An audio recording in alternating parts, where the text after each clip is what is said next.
Hey guys, before this video starts, I want to tell you about this sick website that sells hella cheap NBA jerseys. The website is ringchasers.com. I copped myself a few jerseys on there a while back, and I honestly don't know how their prices are this cheap. If you guys want to get a sick deal on a jersey, make sure you check them out, link will be in the description, and use code LQG at checkout for an extra 10% off. What's going on guys, it's LQG, and today I'm back with another video. So today we have for you guys Untold Larry Bird stories.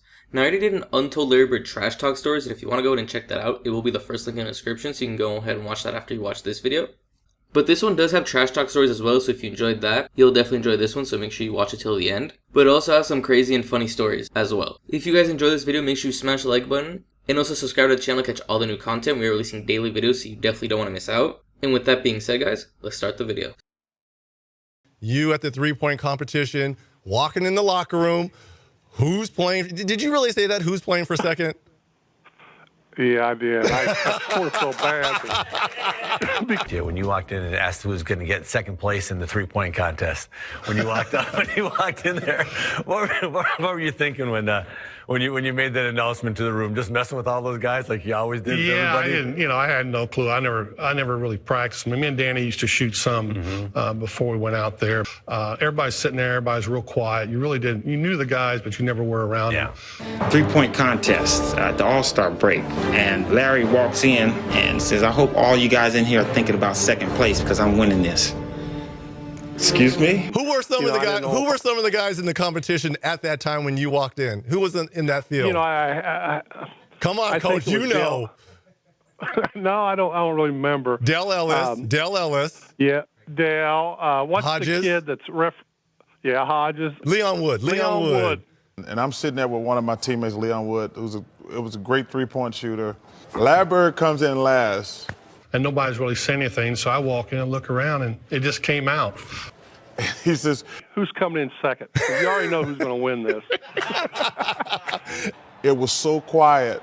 And after that, I said, oh, man, these guys ain't got no chance. And I got lucky because I almost got beat in the first round. But what was the reaction after you said that? Like, oh, that's just Larry Legend, or did it get dead silence in there?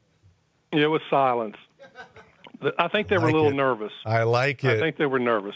I had no clue I was going to win it. But that's just part of the competition. There you see Larry finishing off. Look at that smooth rhythm. The shot, one step back, pick it up, the shot. Back and forth. He is like a machine. And the results are almost like a machine. He took off his top yet. I didn't see when he took off his top. Hey, it's hard to shoot out the Bird just made 23. And then the walk off with your hand up. I mean, come on, Coach. Come on. Well, I was struggling in that final round in Chicago. I know that. And I just got hot there the last 2.5 racks. When you're shooting them, you don't know what the score is. Right. But I had a feeling by the way the crowd was going, I had to make the last one. And when I let it go, I felt it was, sometimes you shoot them, you think they're going in, they don't. But that one there looked perfect all the way. So if it would have bounced out, I would have felt like an idiot. Well, but it went in, I got lucky and got the check and went home. Larry Bird at the buzzer with the two-point ball. 17-15 defends the long-distance shootout crowd at Chicago Stadium. He and Ainge, I think, were both in the three-point contest together, and Larry won the contest. And then one day we got on the bus, and we were on the bus for a few minutes, and Larry said to Ainge, he goes, "Hey, Danny," and Danny goes, "Yeah, Larry." He goes, "Who's the three-point king?"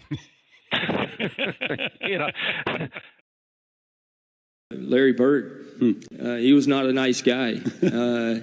Back then when we flew commercial, we didn't fly private. We played in a Tuesday night game in Cleveland. Matter of fact, there was one game in Cleveland. And he told me where he was going and where he was going to shoot. Nah, I won't hear about it. Okay. I won't hear about it. It was 91-92 season, and we was playing the Boston Celtics. It was Bird, McHale, Parrish, the great three, Ainge, and we was up 1. Okay. Where he was having a pretty rough first half, and in the old days in Cleveland, you walked off the court the same way at halftime, and I kind of puffed up on him and walked beside him and was like, "Yeah, you're 1 for 10." I was like, "That's defense, and he just kind of looked at me and said, there's two halves. And he came back out and hit about 10 in a row on me. And we was up 1, okay?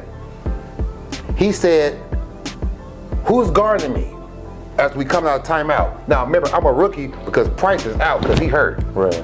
He says, who's guarding me? I says, Craig Elo. He says, why you got that white boy on me?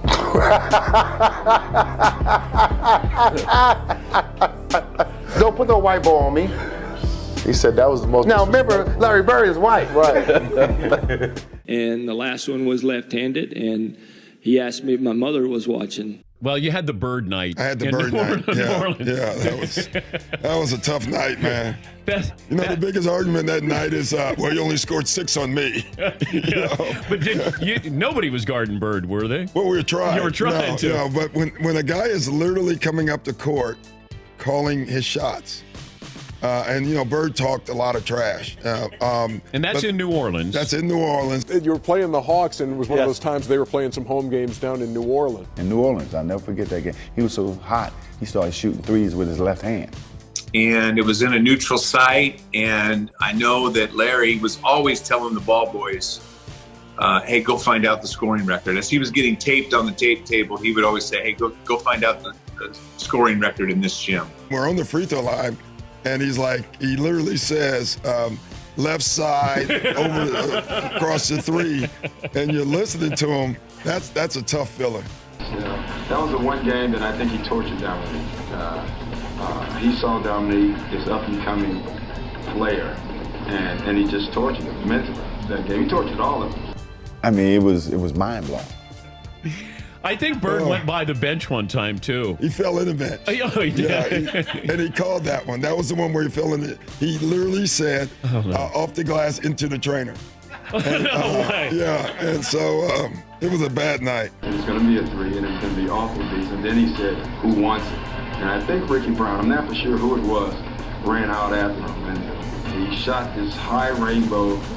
It goes in. Ricky bumps into him and accidentally knocks him on our trainer's lap. So it was exactly what he said. Antoine Carr and Cliff Livingston got fined by Fratello, I think. And Eddie Johnson for celebrating. Celebrating Bird.